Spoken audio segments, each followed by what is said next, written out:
with Tara Bush. Brought to you by Healthcare Pharmacy, where they care about your health. 2 locations, Governor Square and Grand Harbor. Refill and transfer prescriptions online. Call 947-8900 or visit healthcarepharmacy.ky.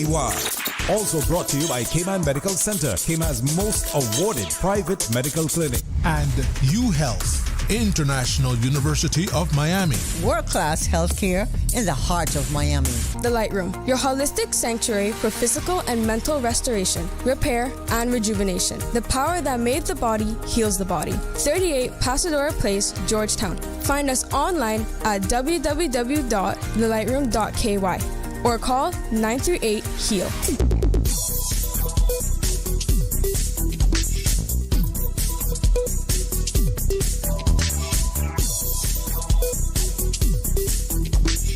For the Health of It with Tara Bush.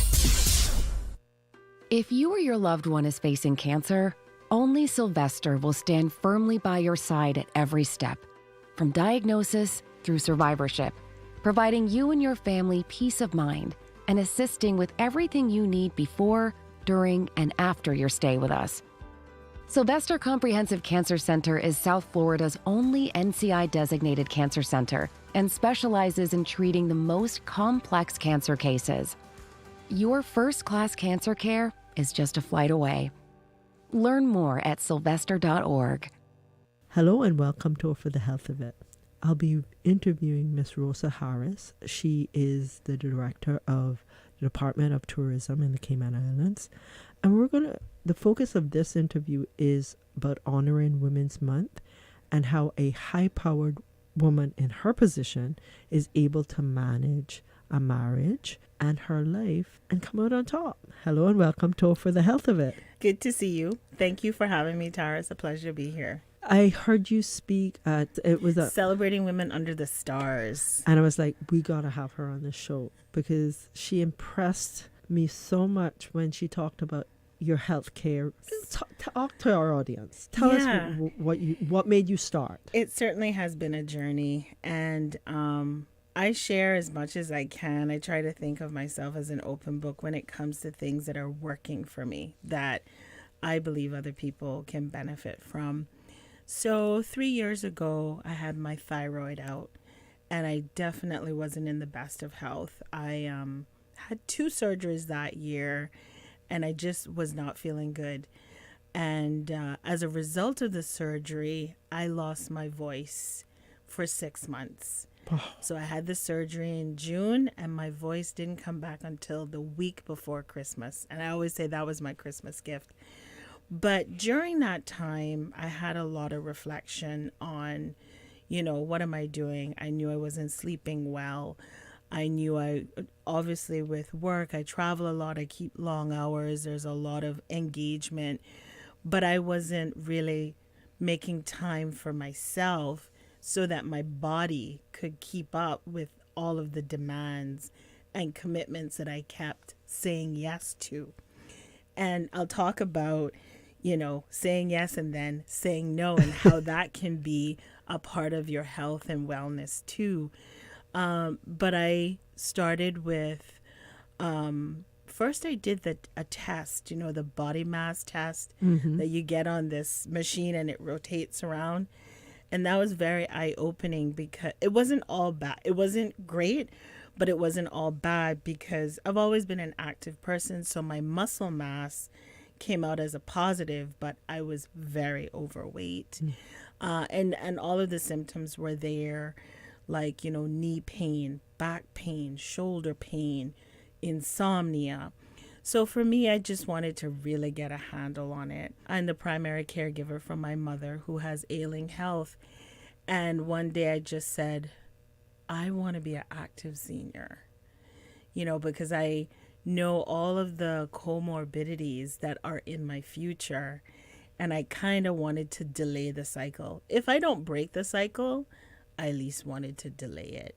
So I after the body mass test and speaking with my doctor, I then got a personal trainer and we started personal training. And that too was a struggle. I then realized just how out of shape I was and how long it would take for me to get in shape. And it took about 1.5 years before I really, really felt good and said that I felt good. But you still kept going despite not feeling well. What was the motivation? So with getting fitter, working out with consistency, even while on the road. So I can't say that I'm perfect, because nobody's perfect, because there's some trips where the gym clothes came back in the same cube that I packed it in. But I try to pack my gym clothes and travel when I go away. Even if it's personal travel, I try to get workouts in, even if it's just a walk on a treadmill. And I think that we discount how getting it in and just getting it done makes a difference. So for me, I worked out this morning. I hit snooze twice. I'm human, just like everybody else. But I then had to start talking to myself. So that's where the mental strength comes in to say, no, Rosa, you're going to work out today and you're going to feel good and you need to get out of this bed and get dressed. So I think the consistency of feeling good, of sometimes out walking younger people in an airport where, you know, I've had team members say, Miss Rosa, can you slow down? I'm like, oh, I'm walking a little too fast for you. Like 2 years ago, this wasn't Rosa. So, you know, there are indicators that kind of make you feel like, okay, I got this. This is working for me. But the mental clarity at work as well, and being able to push through when you're in a healthier state, there's just no substitution for it. Being present, being able to handle situations or shifts in agendas or priorities, or taking on something new where it would probably take a lot more effort, or I might have a bit more pushback. Now there's bandwidth and mental clarity and strength for that I didn't have before.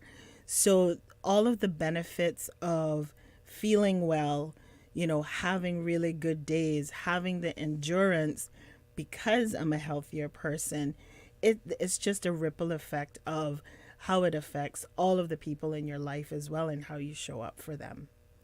Well said. And let's tell the audience, what time do you wake up for these workouts? So I wake up at 4:15 a.m. And my alarm goes off every day at 4:15 because I wake up before the alarm anyway. So I work out with a trainer Mondays, Wednesdays, and Fridays at 5:15 a.m. I usually drive out around 5 a.m. But, you know, for me, it's after the workout is done, it's coming home, having that first cup of coffee, being able to still have time to read a few pages in a book that I was reading the night before, or doing my devotion, or catching up on something, let's say that's personal, that was a chore. I can now do it in the morning before I go to work.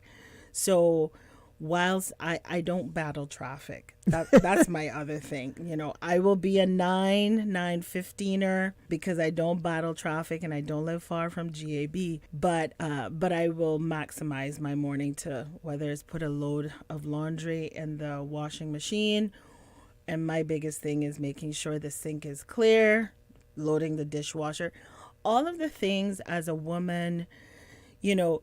When you walk through the door at whatever time work finishes, all of those things face you.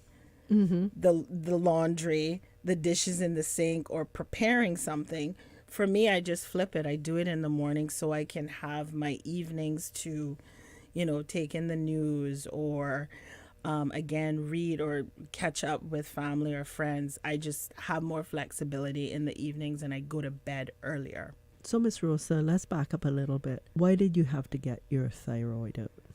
So I didn't have any symptoms that were adverse, that were affecting me or my body. My thyroid was growing, and I've had encounters with doctors in the public that would look at me and say, Rosa, have you checked your thyroid? And I would say, yes, I check it regularly. And my doctor and I talk about the function, and it functions fine. It was one day when I woke up and my throat had moved.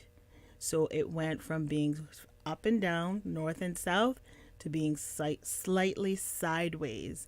My thyroid had pushed my trachea to the side, and then I could really see the puffiness in my neck. And, you know, fashion tip, I wear longer hair, but the longer hair came in really handy during that period for a reason, because I became very conscious of how large my neck became. I didn't have a bulge. I just had a lot of volume in my neck area that created a lot of rolls as well. So my thyroid at some point really galloped in the size it was. And my doctor here, Dr. Diane Hislop Chestnut, said, you know, the thyroid gland is a very fluffy, airy gland. So when you go in and you take it out, it's just lots of stuff that's very kind of like pillowy. And, you know, when they went in, my thyroid had grown so much it started to grow down my chest. Oh my word. And what was expected to be a pretty routine procedure became a longer procedure for me, which is what ultimately affected my vocal cords and my voice. I went through voice therapy with Faith Geely. We became very good friends. You know, all of the voice exercises. I had a very emotional doctor's visit the 3rd month in when I felt like my voice would never come back. And here I am in a job that requires me to speak. And a job at the time, we had a new government back in 2021 who was trying to ramp up and reopen the borders, right? So you think about all of that and the pressure to show up to work. And, you know, I had to go back to work after the surgery, but the doctor then said, he said, it was so funny. He's like, Rosa, when you go back to work, I want you to speak for 20 minutes and then be quiet for the rest of the hour. Imagine only being able to converse with my team for 20 minutes every hour. Well, that didn't really go well, right? So maybe that lended itself to the 6 months, you know, rather than it being a quicker turnaround. Thankfully, my voice came back. But I can remember the staff meeting because I didn't tell my team why I would be out. But when I came back to work, it was very evident that something was not right because of how I was speaking. So I had to have a team meeting. I had to share with them, you know, the doctor has advised I only talk 20 minutes out of the hour. And, you know, if we can talk on Messenger, you know, Teams Communicator or WhatsApp, but I can't speak. And everybody's like, Rosa, this is going to be hard. I'm like, yeah, but I'm here for you and I'm back to work. I can look back at it now and laugh at it, but it truly was an identity crisis at the time. I told a funny story of my dog at the time, Bosley, very like big personality, miniature schnauzer, who the schnauzer breed, you have to have a very strong master, right? Because they have a I would say strong personality or pushback, or they don't listen. So I'll try to be kind to Bosley's memory here. But, you know, he didn't understand my commands because my voice was so bad. My husband didn't hear when I was calling his name in the house, and I wasn't far from him. He just couldn't hear me. I came back to work, and I'm in meetings. And this is kind of where I started to say, well, you know, I have a disability because now I cannot express myself the way that you knew me to be. So in meetings, I would have to take a firm position of saying, allow me to speak and finish, please. So there was all of this turmoil at the time. And when I think back now, okay, whatever caused the thyroid to grow, whatever caused for me to go through that, I want to be able to take care of my body and be a healthier person, that I don't have to go through that experience for any other part of my body ever again. So certainly committed to making better choices with my diet, getting a full night's rest, working out, and also, meditation, making sure you have quiet time. All of those things are so important to a well-rounded wellness journey. Thank you. So how important is it for you to celebrate those wins? It's really important because I'm not the type of person to really celebrate at all. I just keep pushing through onto the next thing, almost as if, and this goes back to being a woman, always having to try to prove myself that I'm worth it, that I add value. And going through this journey, finding times to rest and not feeling guilty is so important to women as well. And again, I am not perfect at it, but my aunt Harriet, we talk on a regular basis. And I said, I slept in today.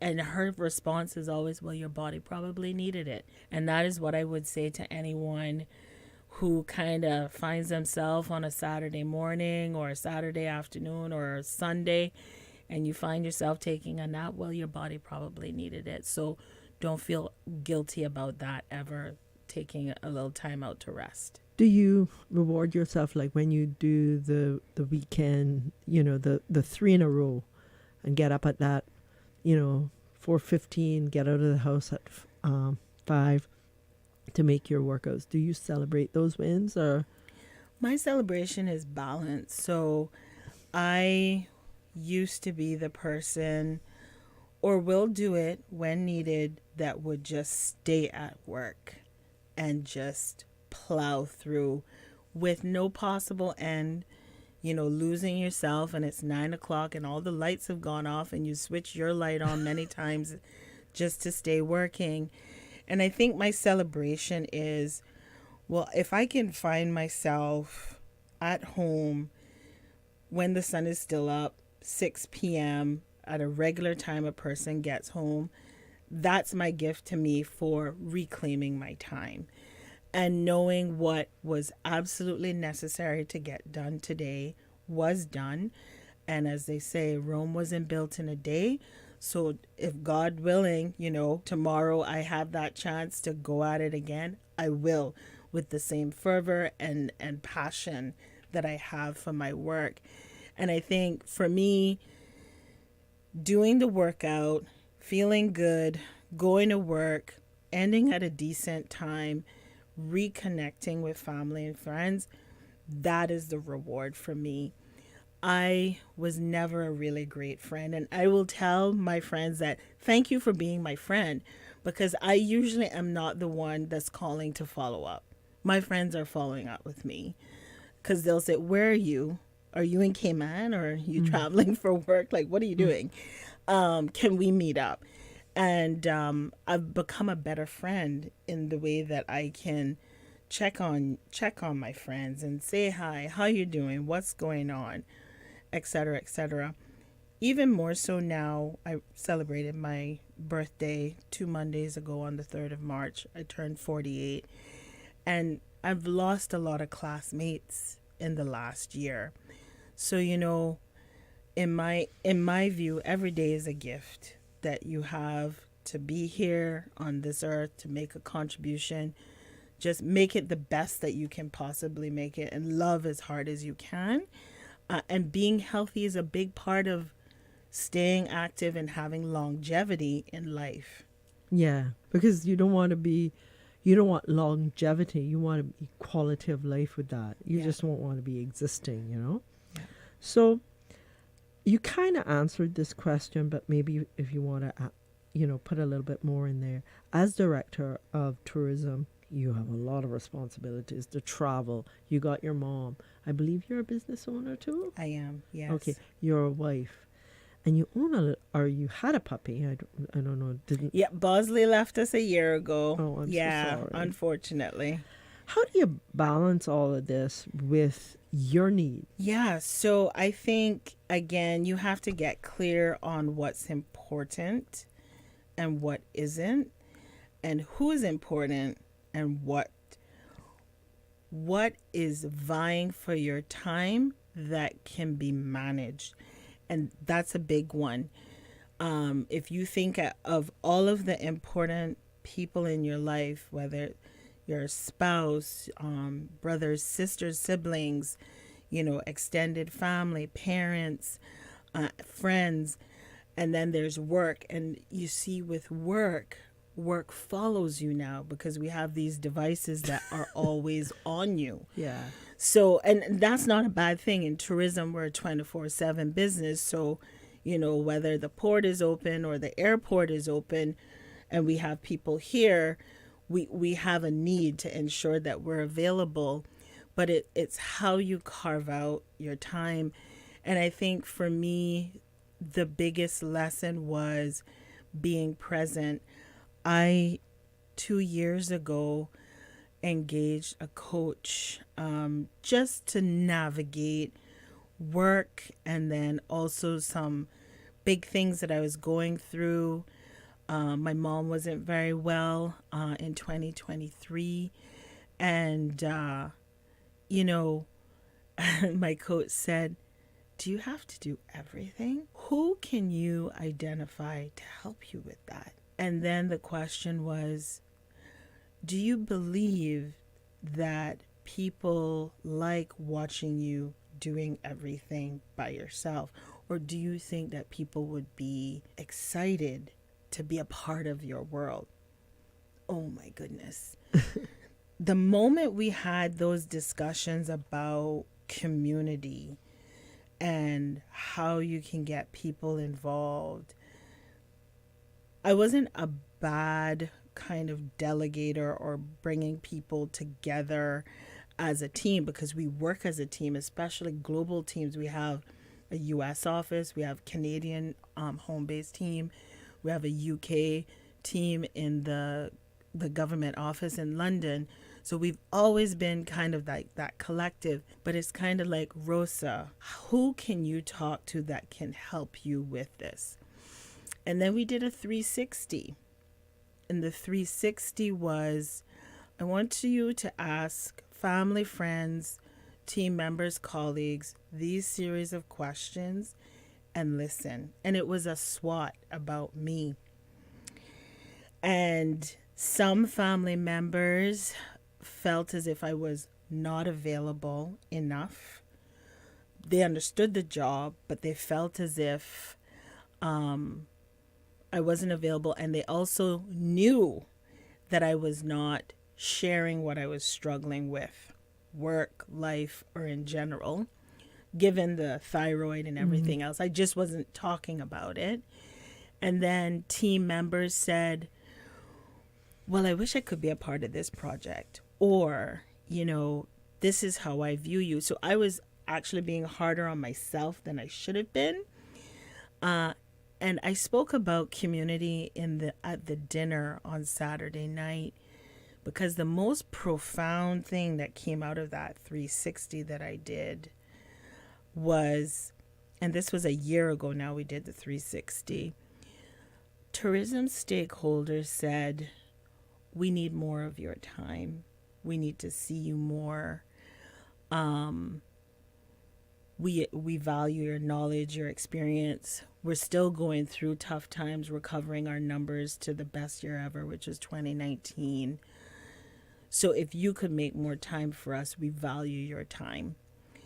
And that allowed me to kind of reshape my work plan, in that we had partner meetings, we gave updates, we met with stakeholders, we were just a lot more engaged. And then I brought my deputies with me, or relevant team members along, and allowed them to lead things. So being able to evaluate who is on your first team, who really wants to be a part of the solution, and celebrating that by sharing the opportunity. A great example of that is we have quarterly departmental meetings, and I wasn't great at it in 2024, But I made a commitment to the team that we would have a quarterly staff meeting every quarter. And then I mentioned this in one of my recent coaching sessions with my coach, and she said, "Now, Rosa, do you really think you have to lead every one of them?" And I go, "No." She says, "Wouldn't it be great for one of your deputies to lead?" I said, "Well, I did the first one, and I have 3 deputy directors of tourism that each one can have a turn for the rest of the year." And that's exactly what we did. And they're excited. You know, our second one is coming up next week. We just built the itinerary on themes that deputy director thought that would be great to present and have an interactive session. And one thing I've learned is that in speeches and everything, you have 3 things. You either talk about 3 things, or you focus on 3 things, or you commit to 5 things. It's either a top 3 or a top 5. So we decided to focus on 3 things for next week. Agenda is set. She's excited and happy to be hosting next week. And I don't feel as if I have to carry it all. And it allows also a team member to hone their leadership skills. So sharing that space, right?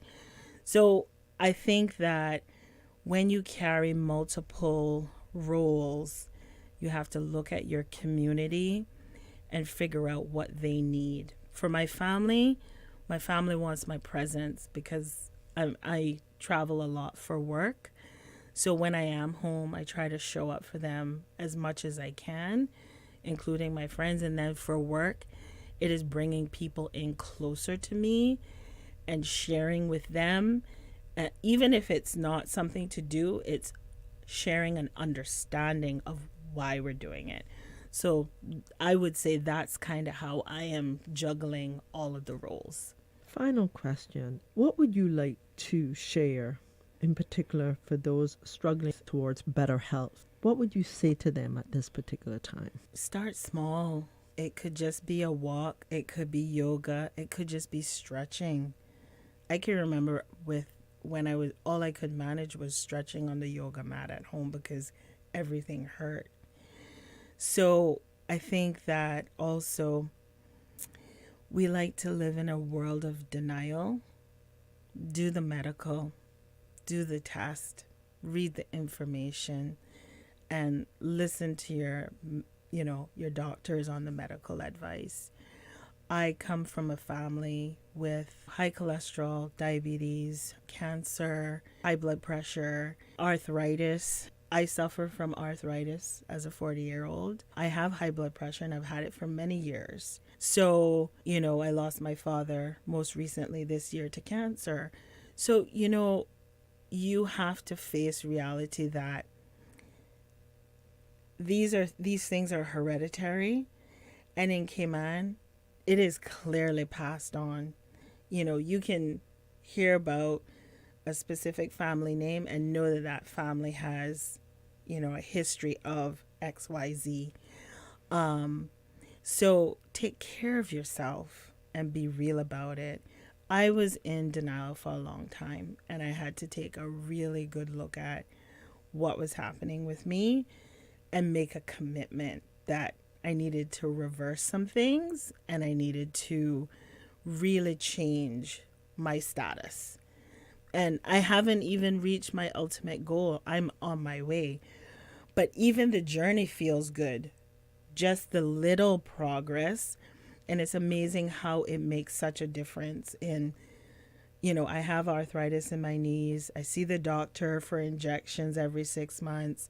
But before that, every time I walked, my knees cracked. Like you could literally hear them crack. And I could hardly sleep at night. I had restlessness. Now that's not happening, right? So even the smallest of changes is encouraging. So you just need to start. Thank you so much. You've been listening to me interview Ms. Rosa Harris, the Director of Cayman Islands Tourism Department. Thank you. We are moving you to the life you want. There's nothing more important than your health, and seeking expert healthcare with physicians you can trust is what you deserve. UHealth, the University of Miami health system, offers peace of mind to you and your family with a first-class experience. Our patient coordinators assist with everything you need before, during, and after your stay with us. As South Florida's only academic-based health system, UHealth offers cutting-edge treatment, compassionate care, and life-changing results just a flight away. Learn more at umiamihealth.org/international. This is For the Health of It with Tara Bush. Brought to you by the Health Services Authority. Caring people, quality service. Visit hsa.ky. For the Health of It with Tara Bush. Brought to you by Healthcare Pharmacy, where they care about your health. 2 locations, Governor Square and Grand Harbor. Refill and transfer prescriptions online. Call 947-8900 or visit healthcarepharmacy.ky. Also brought to you by Cayman Medical Center, Cayman's most awarded private medical clinic. And UHealth, International University of Miami. World-class healthcare in the heart of Miami.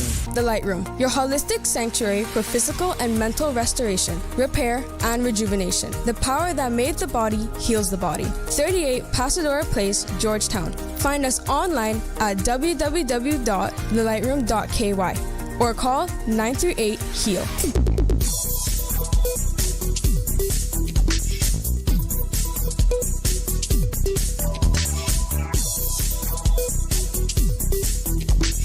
For the Health of It with Tara Bush. Information, entertainment, inspiration. Covering Grand Cayman, Little Cayman, Cayman Brac. Since 1976.